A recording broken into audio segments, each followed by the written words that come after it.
Okay, okay. So thank you everyone for coming. Today we are running through the topic on from advertisements to calls, measuring ROI.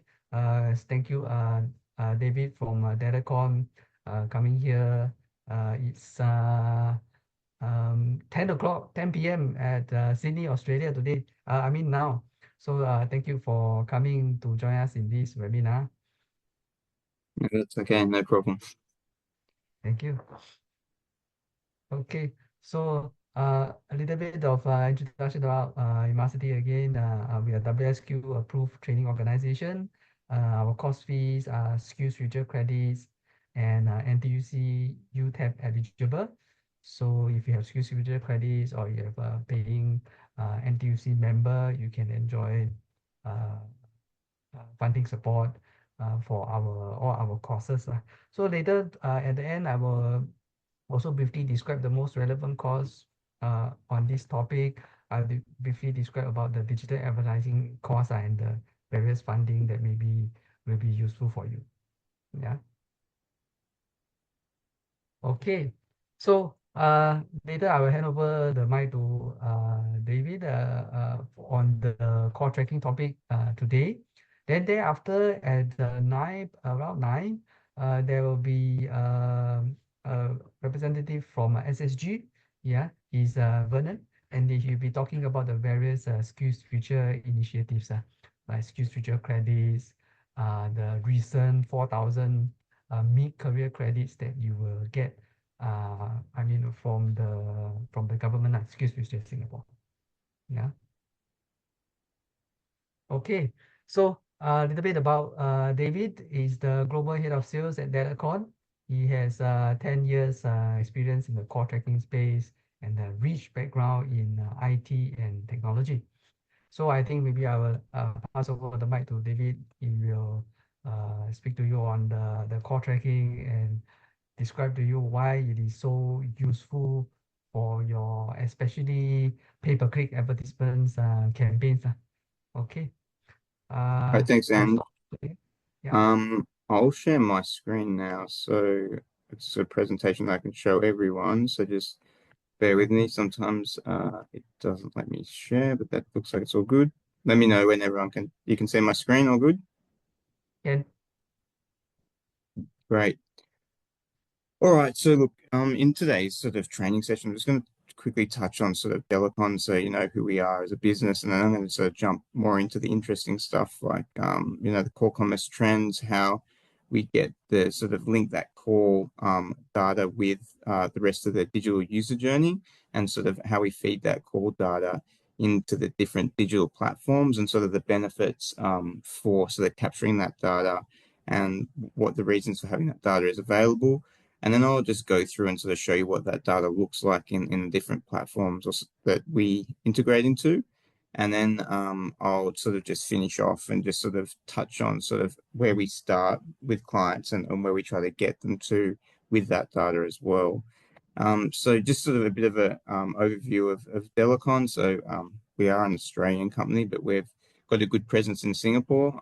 We've got quite a few different businesses that we work in Singapore, and we also work across a lot of other countries around the world.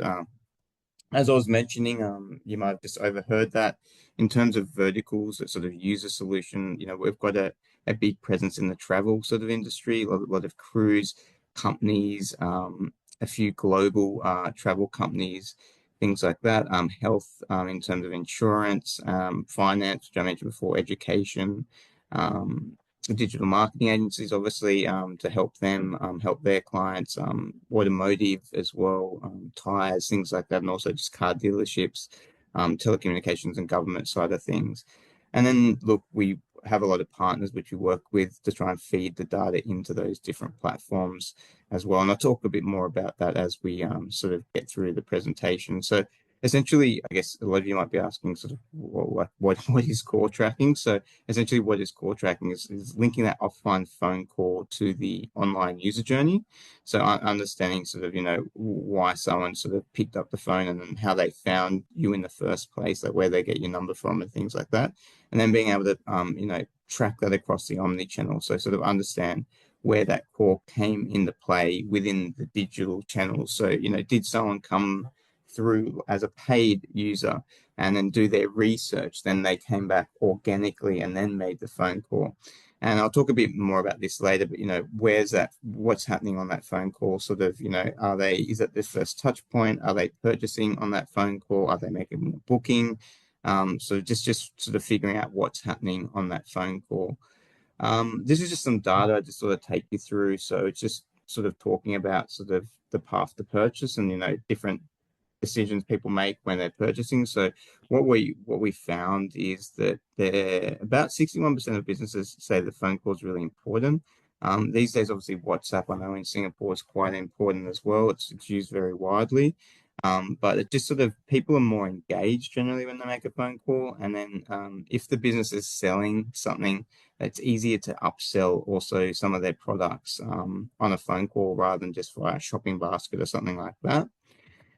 In terms of some of the benefits that clients will get by using the core tracking is what it does is just close the loop on their sort of attribution model. So let's say like you've got clients data and you're sort of looking at Google Analytics and you can see that lots of people coming to the website. You can see, a few people have filled out a form on the website and said that they're interested in that product.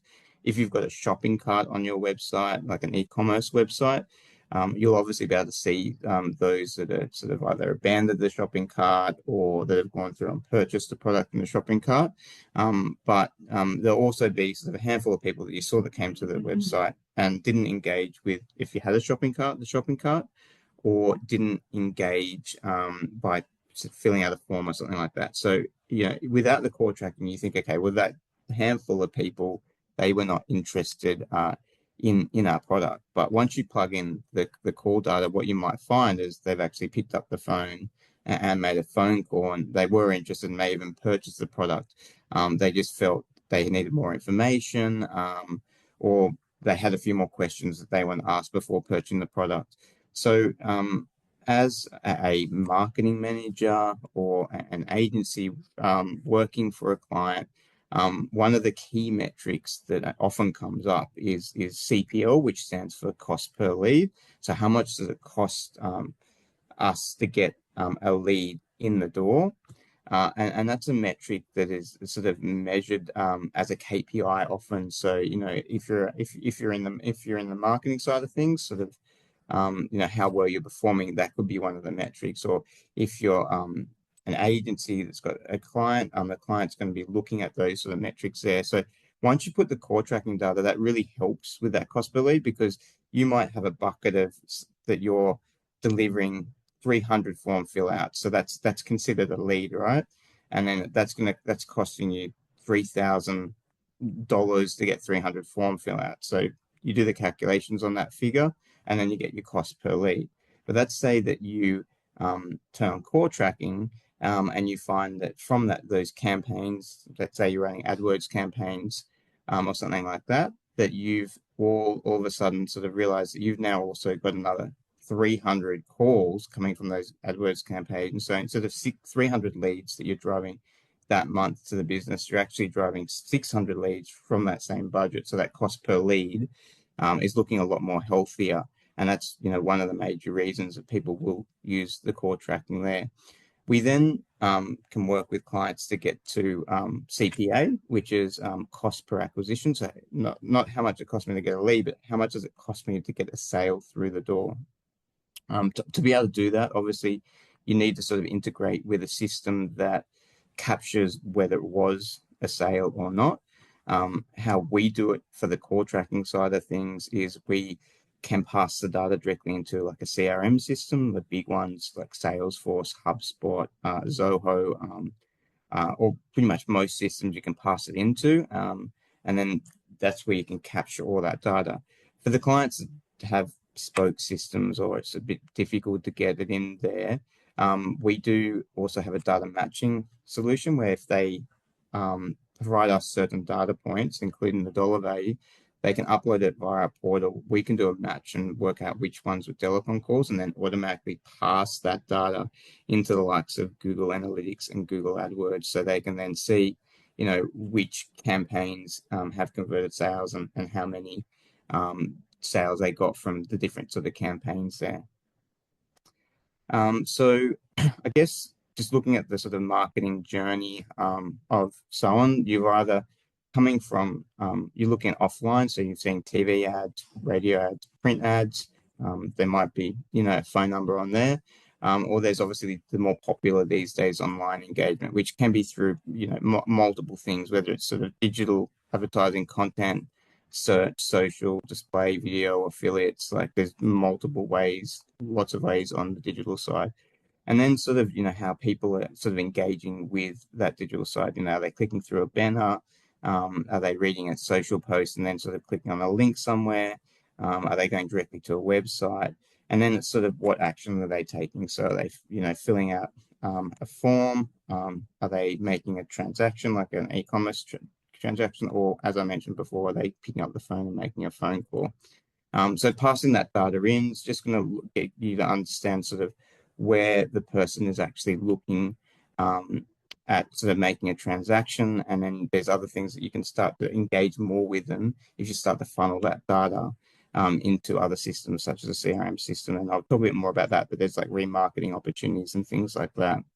In terms of sort of with the core tracking solution, what it can track, we can track social side of things, like LinkedIn, Meta or Facebook, or YouTube or anything like that. Obviously offline, that's normally done by like setting up a different number for each offline channel. And then obviously the online side of things. And then there's different systems which I'm going to go through that we pass the data into. So just to sort of recap on what is core tracking and what are the different things that you get when we turn on for a client. So we have our own dashboard which a client can log into, and there's lots of different reporting there just to view the data, and I'll go through that in a bit more detail so you can sort of see the sort of data that can be captured via the core tracking side of things. And then there's some core management features. So, some people might have specific core routing needs if they've got multiple retail stores in different locations. So if someone's calling from a certain location, they get directed to the closest location to them. And then there's other things that they can get, like email notifications, and there's obviously SMS notifications that can happen after the phone call. If they've called from a mobile to a number, they can get an automated SMS back to them. Could be things like a survey or something like that, or just thank you for calling us. I hope we answered all your questions or something like that. How the technology works, I'm going to go through that in a few slides' time, but that's run off dynamic numbers. And I think you'll understand more about that when I take you through it in a bit more detail. Integrations, I sort of talked about some. I'm going to go into the main ones that are probably of interest to you, like Google Analytics and Google AdWords. And then core recording, something that can be enabled on clients' numbers, such as simply recording a phone call. And we've gone a bit further where there's core transcription. I'm not going to get into speech analytics or AI stuff in today's presentation, but that's also sort of an area that the Delacon looks at and does a bit of work in terms of sort of understanding what's happening in the phone call, sentiment analysis. It also does keyword spotting from the phone call, and also segmentation categorization. So just from what was spoken in the phone call, it starts to categorize what was the subject of that phone call. Was someone calling to buy something? Was someone calling because something was broken, or was a support call, or was someone calling to pay a bill? So it just sort of breaks it out in categories. So I'd say accounts, support, or sales sort of call, but I'm not going to get into the speech analytics side of things today. So how does a core tracking work? So essentially what we do is we look at a client's website traffic. So we'll go, tell us how many users a month come to your website, tell us what the average duration is on the website, and also say what the maximum duration. So if there's any months that are really a lot busier than normal months, tell us what that is. With that data, we can work out how many likely concurrent users they have on the website. So how many people are on the website at exactly the same time. Once we have that data, we then recommend a certain amount of dynamic numbers. So if we look at the data and say, you have up to five, you can have up to 5 people on the website at any one time. What we'll do is we'll have 5 numbers in the pool. So if there is 5 people on the website, they'll each see a slightly different number on that website. And if they call, we'll be able to match that session data up with the call data, because we're we've got a bit of code, which I'll talk about in the next slide, which captures a session. And then we've got the call data, which we've captured as well. And that unique identifier is a phone number. When that person closes their browser, that phone number goes back into the customer's pool to be used by the next person that comes to the website. How that is implemented, it's pretty straightforward. Probably the easiest way these days to do it is through a tag manager like Google Tag Manager, where you can just store code in there. So it's as simple as going in there, creating a new tag, selecting the tag type, which is normally HTML, and then copying and pasting a bit of JavaScript into that tag manager and then publishing it. Basically, what that would do is then that will allow us to capture the session data for anyone that comes to the website. Plus, it also swaps out the existing number on the website with one of the numbers from the pool that we've set up for them. So then someone calls that number, and then we're able to track the whole user journey. So I hope that makes sense to everyone on there. I guess at the end, if there's any questions about how that works, feel free to ask me, because I know it can be a bit confusing about how that works. So in terms of the data that we capture, instead of sort of showing you a screen, what I might do is actually log into an account, so you can actually see what some better real live data. So this is a portal that we have. I hope is my screen following me around? Can you see my desktop now? Yes, can. Yep. Okay, great. It's going to log me out, so I'm just going to log back in. So each of our clients will get access to a dashboard, and that dashboard shows a lot of data and about the calls. So I'm just going to get some more data here, and just move this down here so I can show you a bit more. So things like how many calls over a certain date rates, percentage answered, average duration, and how many missed calls. But where the interesting data sort of sits is sort of in the call tracking side of things. So then you can start to see if we're talking about Google Paid, what keywords are driving phone calls and how many phone calls each of those keywords are driving. We can then dive into the sources. So, what sources are driving phone calls? How much calls am I getting from Bing? How much people are coming directly to the website, just typing the website URL in. I might have some campaigns, EDM campaigns or something like that. How many people am I getting from those EDM campaigns? So that will be if you go out with an EDM and you have like an embedded URL in EDM. So if someone clicks on that and it redirects them back to the website, we'll be able to sort of track that. Are they coming from Google free, organic, or are they coming from Google paid? Internal would normally mean that they haven't put code somewhere in the right place. So that's normally, we wouldn't want to see that normally, because it generally means it's coming from within the website, which means that one of the pages on the website hasn't had code enabled on it. Are they coming from a mobile search? And then if there was Facebook or anything else, we pick up all the different sources.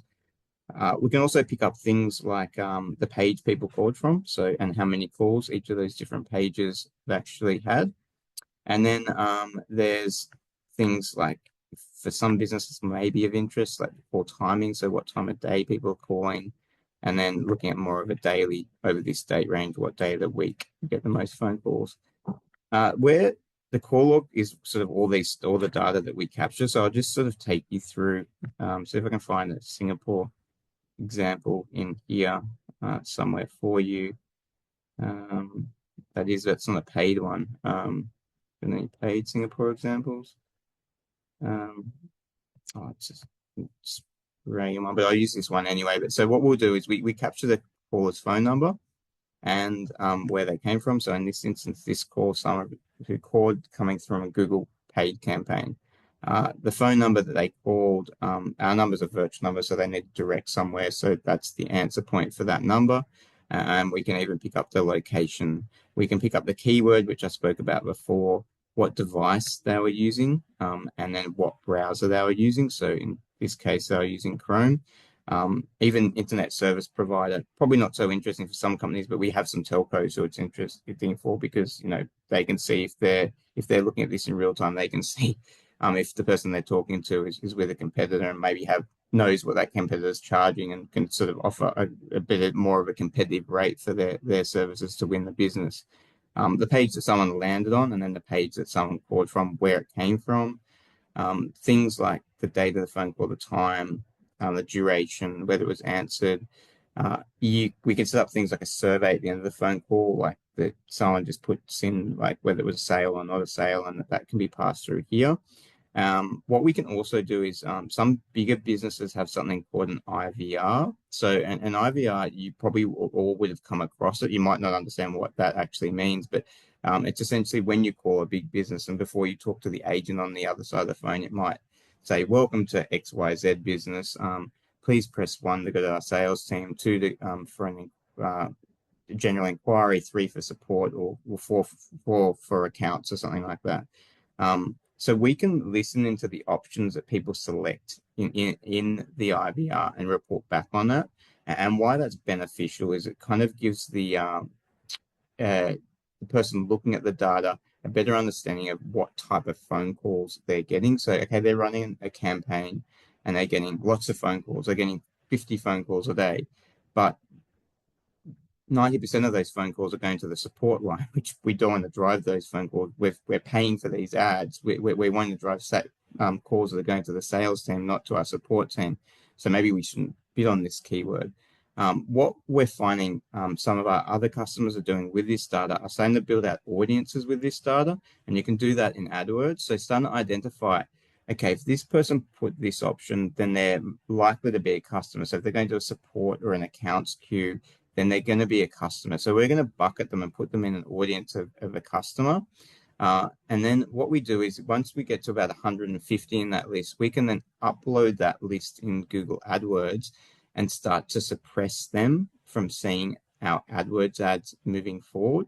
So basically what that means is that all of a sudden, if you've now suppressed that person, next time they come back to Google or Bing or something like that, what they'll do is put that same keyword in. Instead of seeing the Google AdWords ad and then clicking on and costing the business money, they'll only see an organic ad now. So then it's less wastage in terms of spending money for your existing customers to call you, which you don't need to do, sort of thing. So that's how some of the clients are using the data. I'm going to jump back into the presentation. There's obviously a lot more reports in there, but I sort of take you through the main sort of reporting in there, and then jump on and have a look at how we integrate into Google Analytics. So our data is passed into Google Analytics to allow the marketers to have a better understanding of the call data with everything else that they're capturing from the website. How we pass the data into Google Analytics is as an event category, and we can set up multiple event categories. So we can pass in multiple events if needed there. This example just showing at the moment here how many phone calls have come in from different sources here, but there's obviously a lot of other different reports that you can run with the data to see what's happening and mix the core tracking data up with your other data.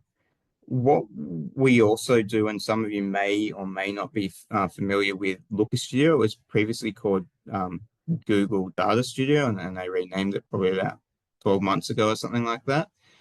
Basically, it's a free reporting stack, which is part of the Google stack, and allows you to build out custom reports in depth through that. Now, what we've done and what people can do with our data is also pull the core tracking data into these reports. So at a high level, similar to what I guess you saw in our dashboard, you've got things like trends, looking at, how many phone calls I got this year versus the same time last year, and, why is there a difference, and start to look at that. What sources people have been calling from. So this is our data just on the right here, and then there's all the other mixed with all the other data. So how many users came, how many sessions there were, and what the engagement rate was. And then, down to here, a bit more data about exactly what sort of sources they were from.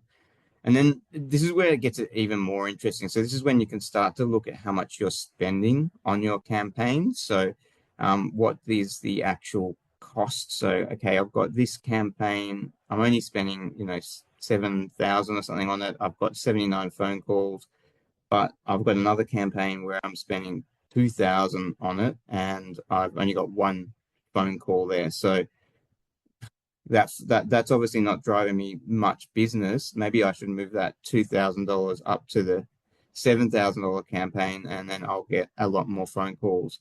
Phone calls may not always be a good thing, so that's where we go back to sort of understanding, what people are calling about. Are they coming through our sales line, or are they coming through our support line?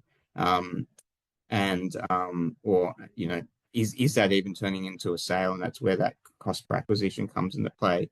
Again, we can look at that the data in terms of sort of the keywords. So what keywords, how much am I spending on those keywords, and how many phone calls? And again, it's mixed with all that other data, like how many clicks we're getting.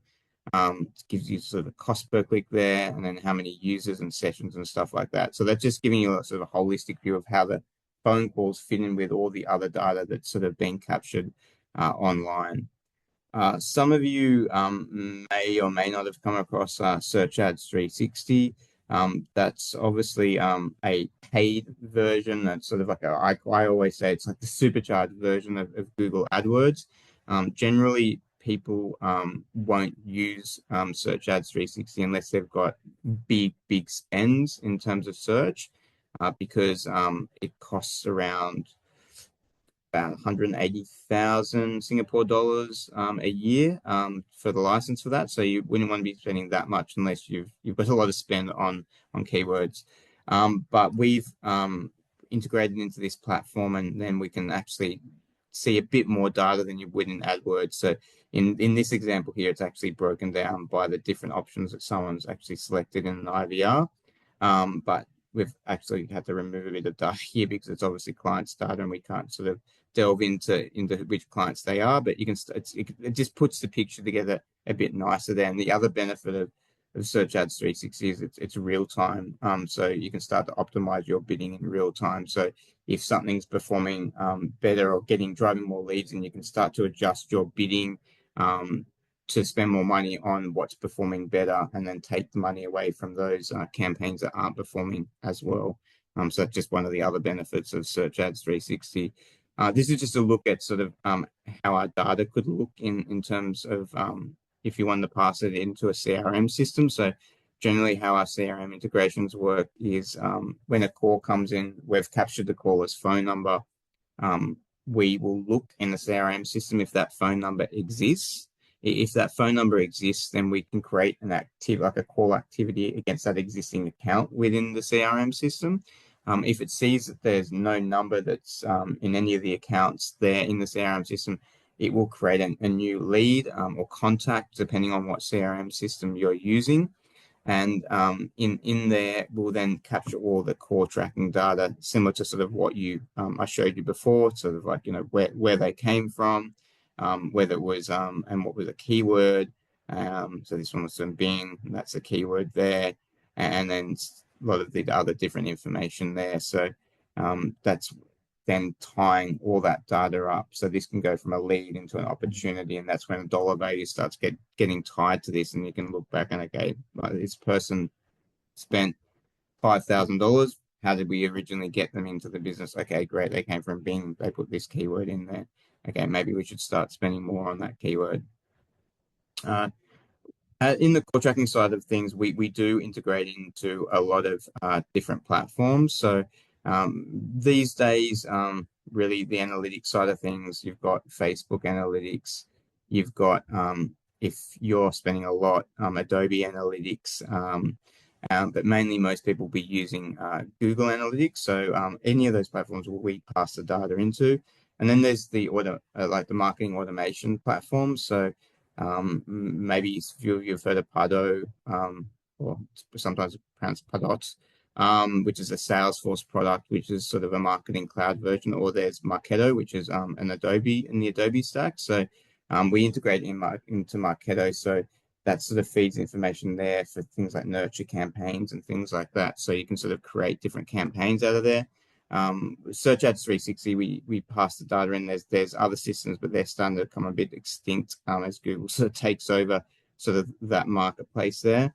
For the clients that do landing page optimization, so that's sort of testing two different pages. So if user A comes to a page, they see one version of it. If user B comes to the page, they see another version of it.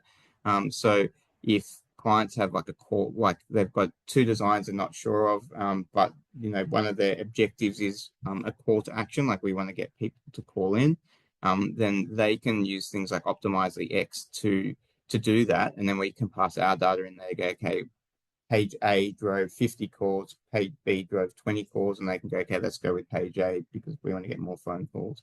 And that seems that people seem to interact more with page A. As I mentioned, people these days will generally implement our code through a tag manager. We pretty much integrate with most tag managers, and everything's moving in the big data, as we all know these days. So there's lots of different BI tools out there.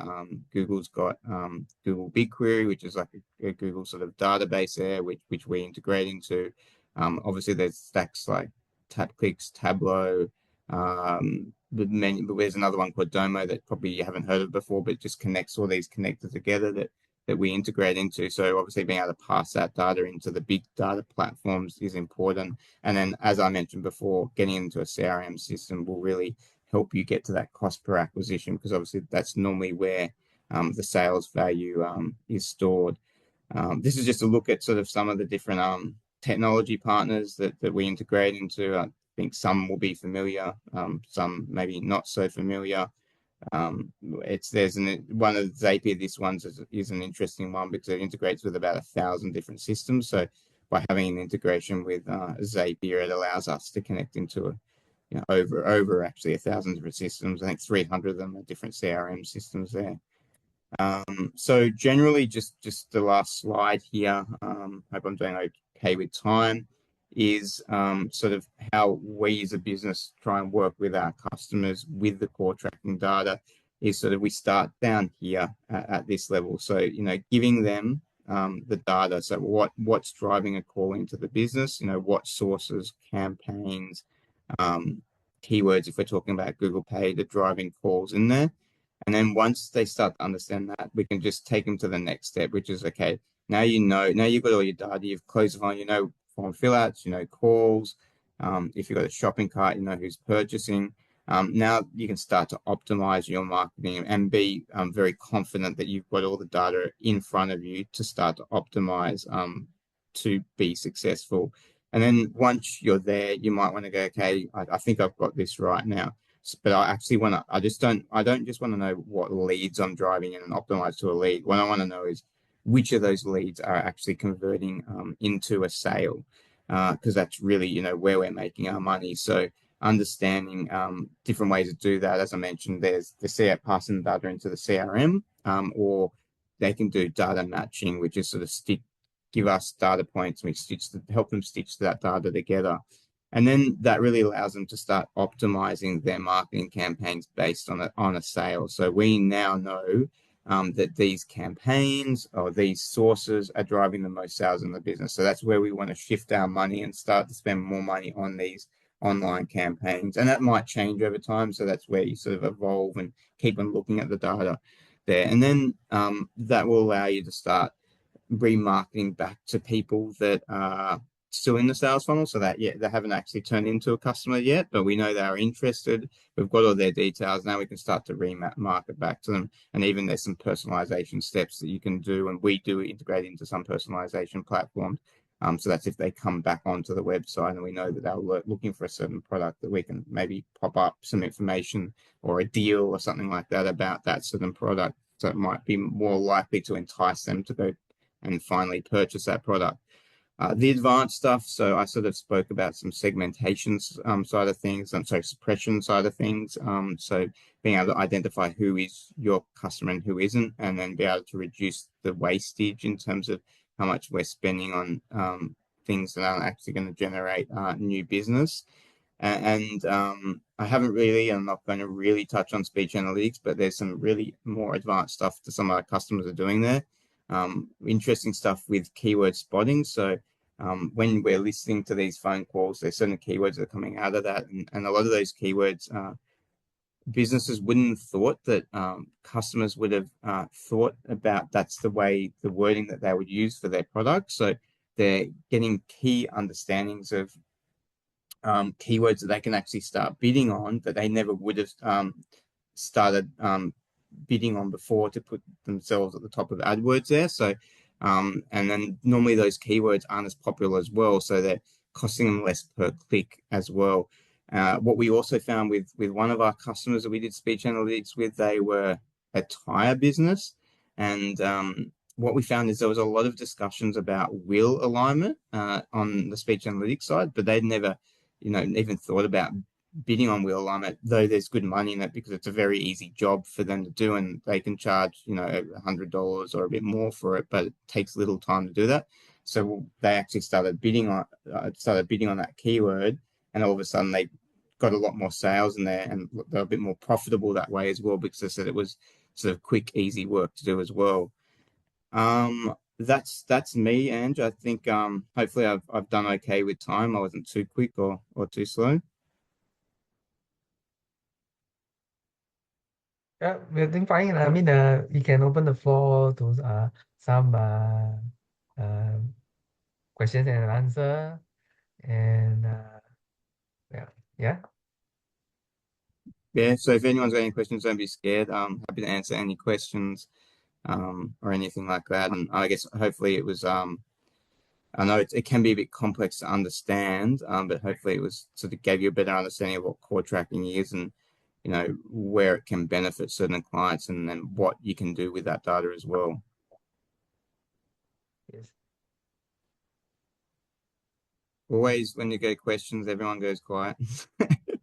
Yeah, maybe I just start off with one. Mhm. The speech analytics, does it use some AI to, well, churn some or maybe get some sentiment of the call or so forth or so? Yeah, so like it's an extremely interesting product, but it is pretty complex. So the Okay. sentiment is definitely one of the things, and there's Ah, different ways to do that. So obviously in a phone call, we can listen to the decibels, like how loud someone's speaking or how softly. Obviously that doesn't always mean that they're unhappy or happy, but that's just one metric in terms of sentiment analysis. The other one is language. Like obviously if they're using swear words and things like that, maybe it's not such a positive call. okay, for So yeah, that's one of them. But it's not just one rule fits all because we've got like those who have ever been to Australia, we use a lot of slang and what can come across in certain parts, especially country Australia, as sort of if you're in a city, you'd be horrified if someone talked to you like that. But in country Australia, they kind of just generally that's their everyday speaking to each other. yes. So it Oh, doesn't generically mean a negative phone call. So what we've found is we've had to really with speech analytics, you've got to really customize it to the customer and even sometimes to the region. So we've got Bridgestone, for example, it is a client of ours. That Bridgestone tires, probably familiar with them. yes. And they've got in Australia, as an example, they've got about 380 stores across Australia, so that they use our speech analytics. And we've had to customize certain regions, like they regional towns in country Australia, to it to work a different way for those regional areas than it does, say, for the city areas there.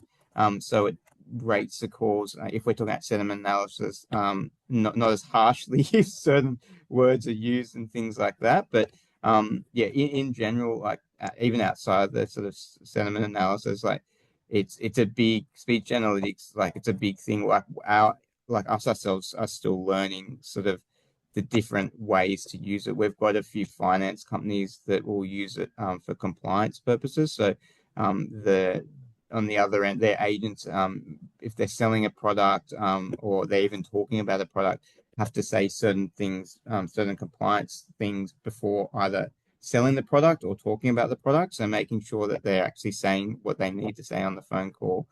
So that's one of the things. We've worked with Samsung before with our speech analytics. They they wanted to find out.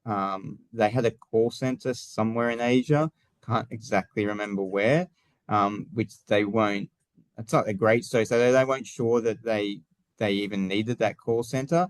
And they didn't they knew the call center got a lot of phone calls, but they didn't understand if the call center was getting the type of phone calls that it was set up to actually take, if that makes sense. So they enabled our speech analytics, and we were able to give them sort of a good understanding of the type of phone calls that they were receiving. Unfortunately, it wasn't the phone calls they were meant to be receiving, so they ended up downsizing that call Oops. center. Oops. Yeah, it was, it saved them some money, I guess. So the speech analytics definitely paid for itself there. But I yeah, see. there's so many different ways. We've got a telecommunicate. Actually, it's a partner company of Singtel actually in Australia that's used our speech analytics before, and they were Yes. using it for personalization and just understanding sort of what questions people were asking on the phone call, and then coming back on their if someone comes back on their page, they were just pushing more data into their personalization platform so that they can personalize the experience a bit more on their website. So Oh, there's wow. yeah, like as I said, it's a completely I could talk for another hour on it. Like there, I've got another Wow. deck on it on Okay. speech analytics. So yeah, Oh, it's there's a lot happening, and we're still definitely learning from the ability and capability of what you can get out of it, and yeah, as it's an AI wow. engine, it's also self-learning itself as well, and it just gets smarter and smarter. But Yes.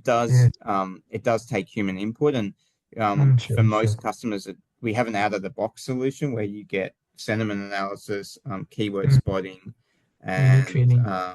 transcription, Mm, which is just we turn on and we don't touch it. But then mm, there's a mm, customized mm. version where it's got categorization, tagging, and lots of other stuff in there where it requires us to probably listen to hundreds of phone calls over a 3 month period to customize the AI engine to do what it should do for that business. Because I said not every business is the same, and Mm. in verticals sometimes we could really use a similar setup that we have for if it's the same vertical, but sometimes it doesn't always work that way either. Sure. Wow. So I suppose the audience here would starting to see is PPC and plus core tracking can get much more powerful, or even to personalize the website. Oh my God. Yeah, well, I mean, I guess if we've got a bit of time, there's even some other stuff about using that data to feed back in the chatbots. So, you start to listen to questions that, if you're a call center, questions that the customers are asking, and how the agents are answering that, and you start to learn that and record it. Then you can feed Yes. that data back into a chatbot, so then, Right. you don't need that person to answer that question anymore, because now you've taught the chatbot how to answer that question. And then the Yes. chatbot's basically doing it automatically as, like, support instead of a human being. Mm. Well, part and parcel of the AI.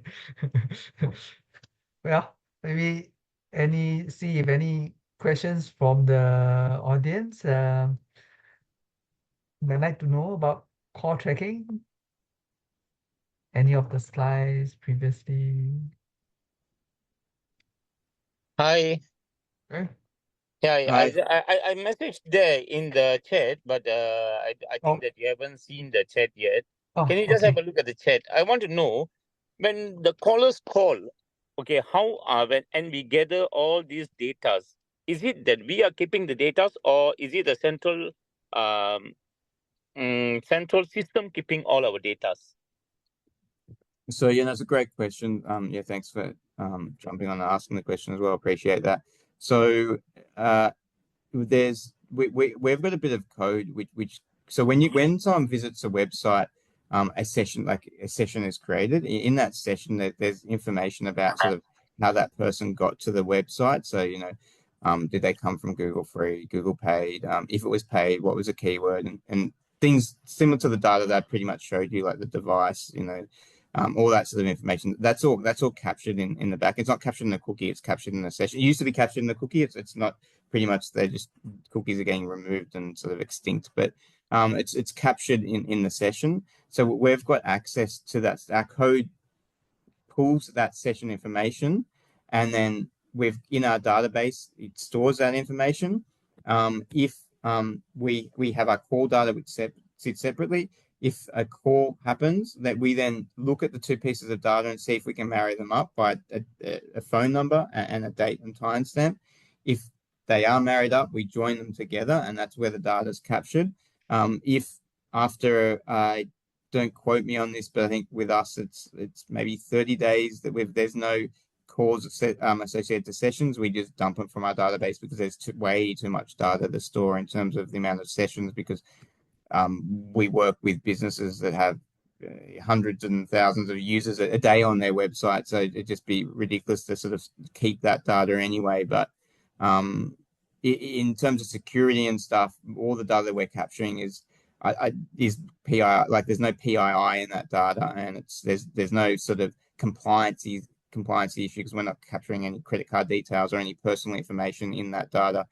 We can capture like Google user ID. But that's obviously if someone's logged in and things like that, which is that helps identify, but won't exactly identify a person. That's probably the only sort of identifiable data. Okay. Does that answer your question, or did I? Yeah, it's kind of answer my question, but I need to have an in-depth of these my questions. So maybe I would like to get in touch with the EMA City. Maybe I can get some data questions from them. I like to clarify some things. Then from there, my main issue is that when the data are coming in, these data can be recycled, or will it be used by another company? No, we don't the data that we capture is only ever for the clients that are with us. We don't share that amongst our other clients or anything like that. We're very careful with sort of the data. It's essentially the clients that we're capturing on behalf of our clients. So it's actually our clients' data. And our contracts are very much, it's their data. We don't touch their data. We don't look at their data. We definitely don't share their data or anything like that. So, it's their data. It's stored in our databases, which are, tier one, Equinix sort of sitting in Equinix somewhere. So, but it's definitely not shared. All right. That's what I want to know. That is not shared. No, not Okay. with other businesses. Okay, great. Okay, that's all my question. That's okay. Maybe if we've got time, I'm actually interested because maybe my turn to ask people questions if they want to answer. I'm interested because when I come to Singapore a lot, and I mentioned this in my presentation, I know that WhatsApp is widely used in Singapore, and a lot of businesses say, David, can you track like WhatsApp calls for us? Like, can you, if we put a WhatsApp number, and I'm like, we can't at the moment, but I've said to them, can you give me like a use case of like how in your head that would work? Because there's an API, WhatsApp has an API, so it is possible for us to track WhatsApp calls. But I'm just interested in, and maybe none of you today can think of that, but maybe some feedback that can come out of this is if any of you thought about that, how it would work.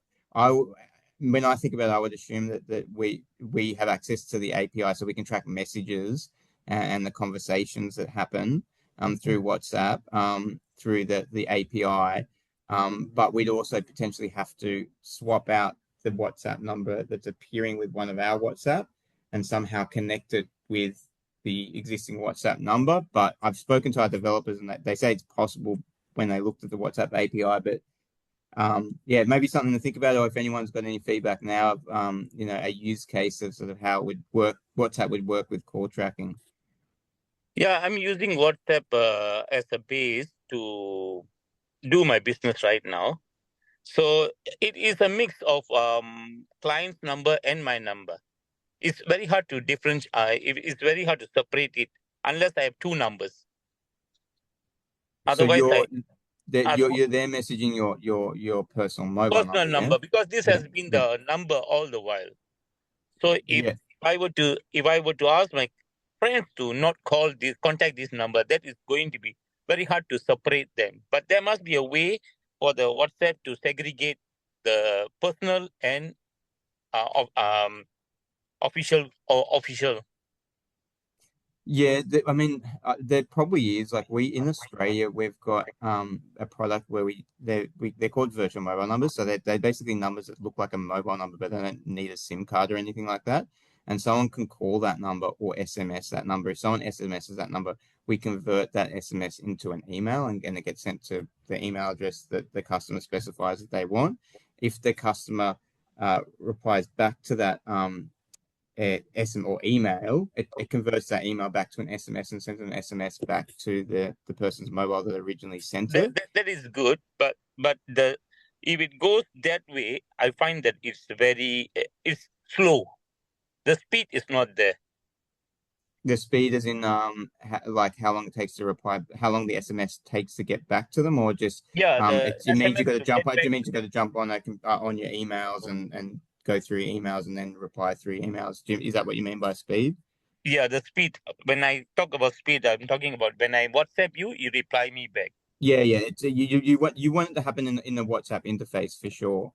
But yeah, it's an interesting point that you brought up, and gives me something more to think about when we're having those conversations. Because as I said, I know it's very widely used, not only in Singapore but sort of Asia.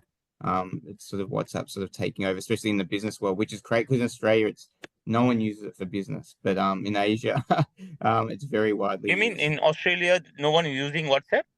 They use WhatsApp personally, but you'd never see on a business page a WhatsApp number or Oh, WhatsApp call us through WhatsApp or anything like that. Right. I see.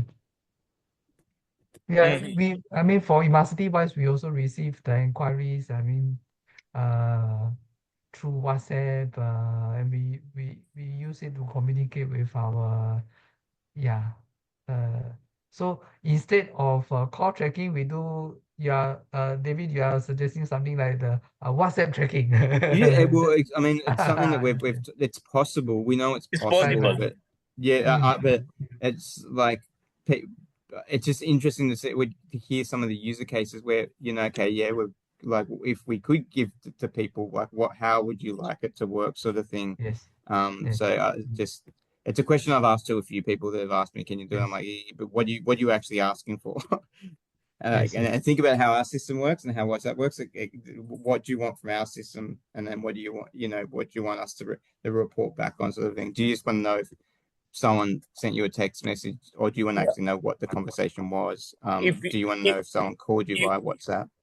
your system, is it a common system where everyone can download and use, or is it a system that is they have to understand and then use it? Because the kind of people that I target is not very tech friendly. Tech Oh, they are not very tech knowledge, simple people. So when you are dealing with them, it's very hard for me it's very hard to get to make them understand what this thing that you are recommending. So WhatsApp is a little bit more easier because every lay person uses it. Yeah, Yeah. that makes sense as well. Yeah, I guess even there'd still be the technique, even if we did integrate with WhatsApp, there'd still be the technical side where we'd need to put some code on the website, because we'd need to capture that session data. So that, I don't think that integrating with WhatsApp, if they were using our solution so we could track down to the keyword and source and things like that, it wouldn't eliminate the bits and pieces of connecting by putting like code on the website, a few setup steps to get the data in the Google Analytics and stuff. That was in my head. I think that still need to stay, because otherwise we wouldn't capture any of the data if we didn't have our code there. yeah. Mm-hmm. Mm-hmm. Okay, that's Yeah. about it from me. That's all the questions I wanted to Okay, ask. no, Thank you. thanks for asking. Yeah. Maybe if there is anything else, maybe I can contact City, or I can email you at that number. Is there a Yeah, number? I think you can contact them at Mercy, and then if Okay. there's any questions, they can come feedback to me, or uh, it's up to Andrew. You can pass my What details is on. it? Okay, what is this SG semicolon the 669055155? That's our landline. It's our phone number. That's our Singapore phone number. Oh, okay. Yeah. Okay. Yeah. Okay, Okay. that's about it for me.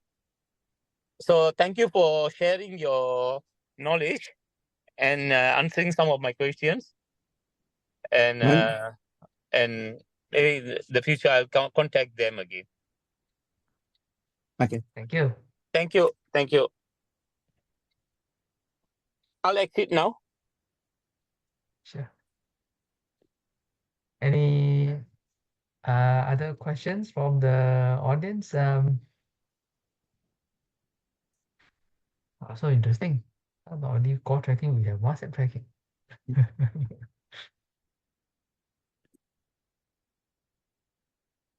Okay.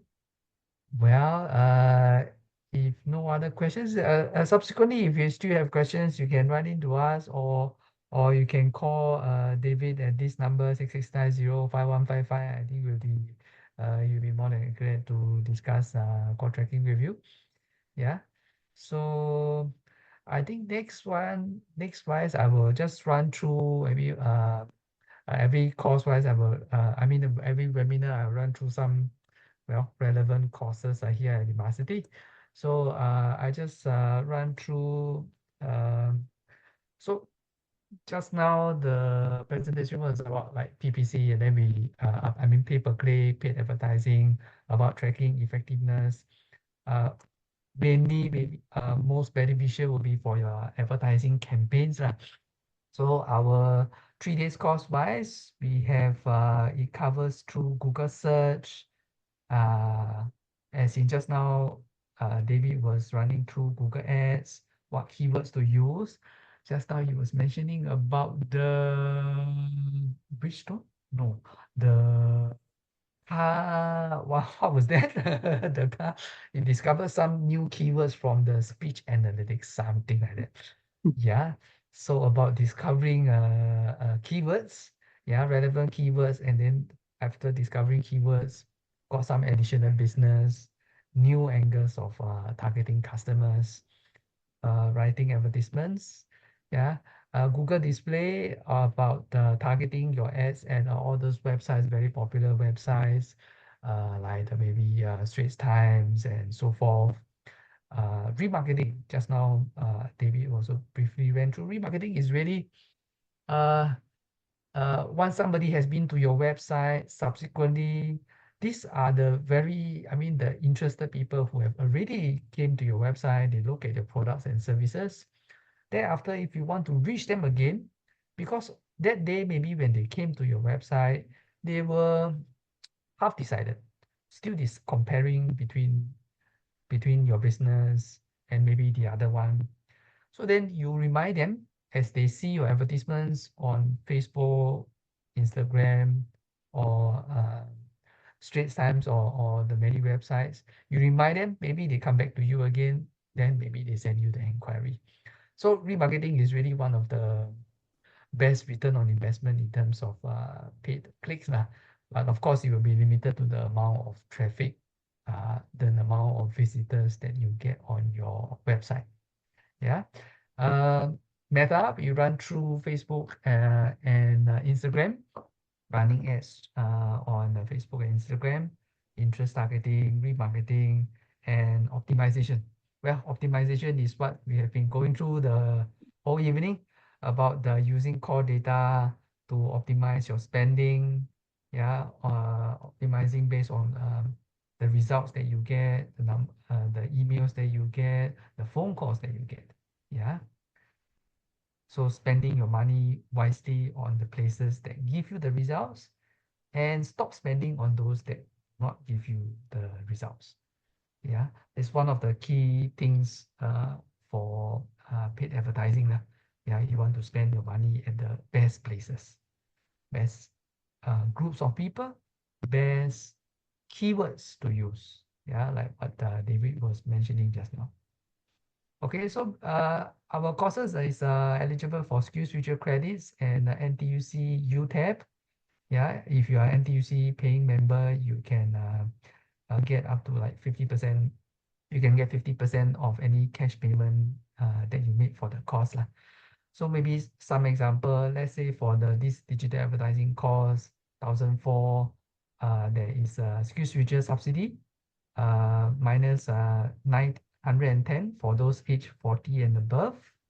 So if you have $507 in your SkillsFuture credits, well, essentially you don't pay anything lah. You just need to submit our invoice, and then you can come to the course. No cash payment needed if you have sufficient SkillsFuture credit. Yeah. If you do not have, you have been taking many courses, right? You do not have any SkillsFuture credits left. Let's say you pay 507 for the course.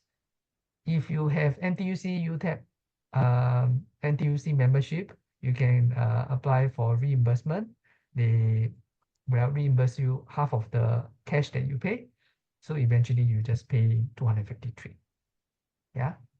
So overall, that is the how you can use your SkillsFuture credits and your NTUC membership card.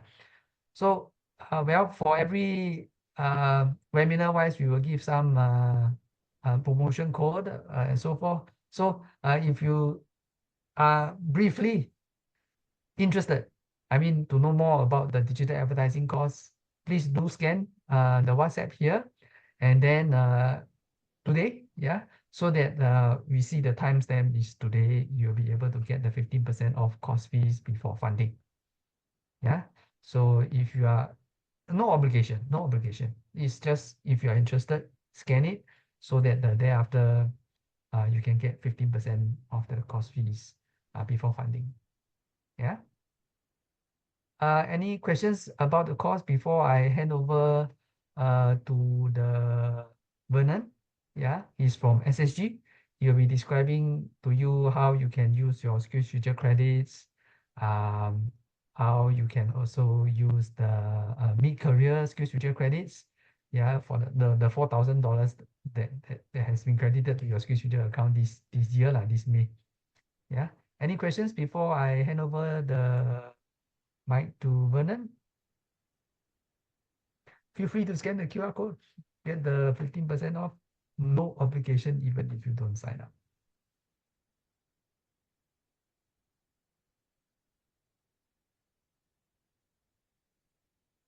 Okay. Well, if no questions on the course, I will stop share. I will pass over the mic to Vernon. He will describe to you on the some SkillsFuture initiatives, SkillsFuture credits, mid-career. Yeah, over to you, Vernon. Hello, good evening, everyone. Thank you, Engel. Thank you, Imaspi, for inviting us to share the flow of this digital initiative with all of you, targeted for the Singaporeans and PR. Just give me one moment. Let me share my screen.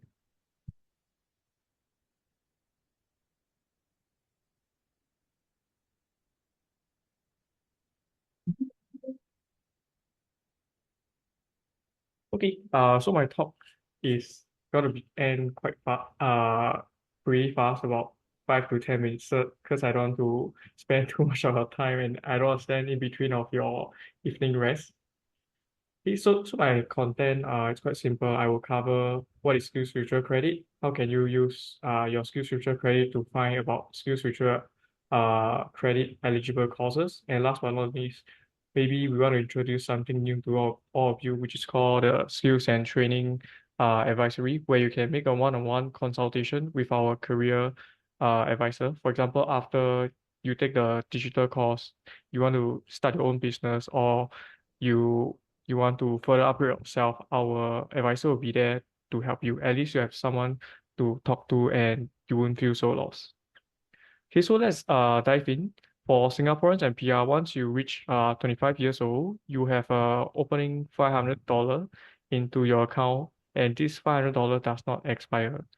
And during our last round of general election, the government actually announced there was another $500 top up to your account as well. But take note, this $500 will expire next year, 2025. So you have to utilize the next $500 that will expire next year, 2025. So not to worry, the system usually will deduct the credit that have expiry dates. So the initial $500, which do not have any expiry date, do not worry, the system will not deduct first. So this SkillsFuture credit can be used for all kind of courses like baking, pottery, learning Japanese language, or any other language course, which you like based on your interests, wide variety, flying the drone, anything that you can think of.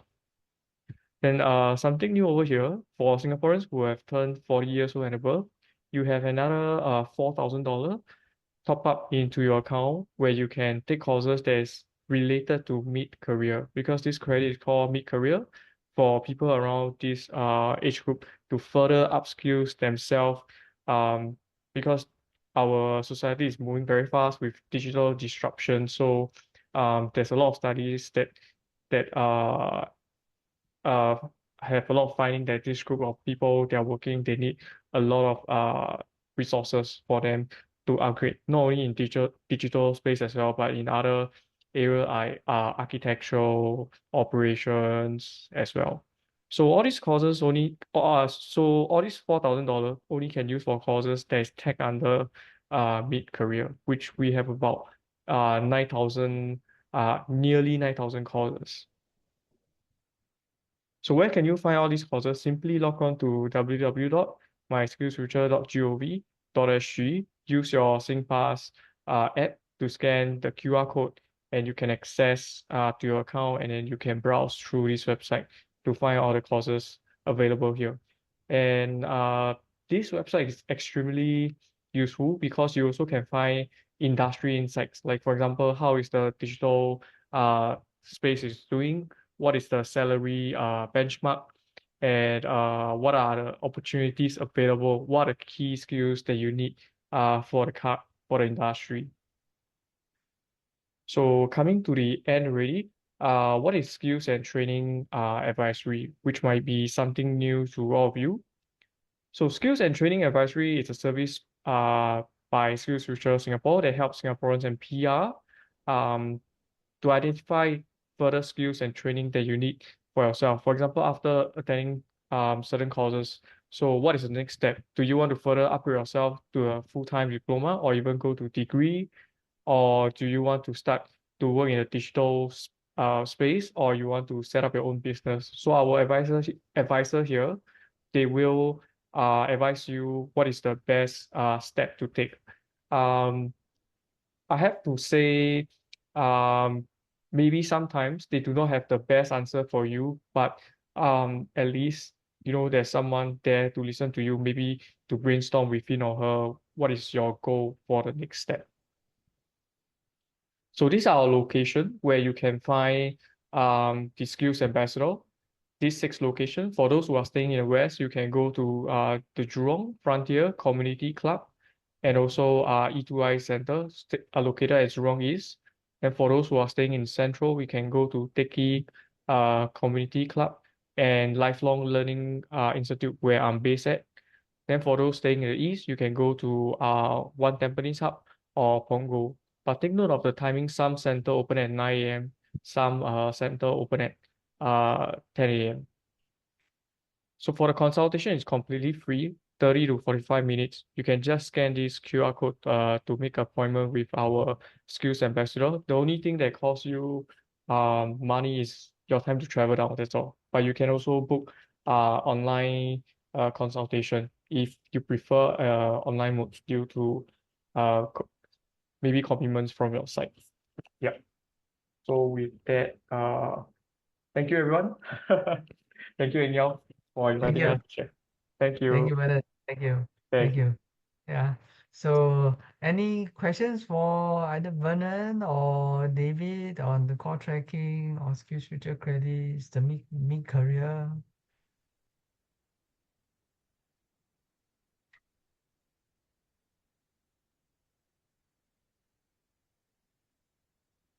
All good?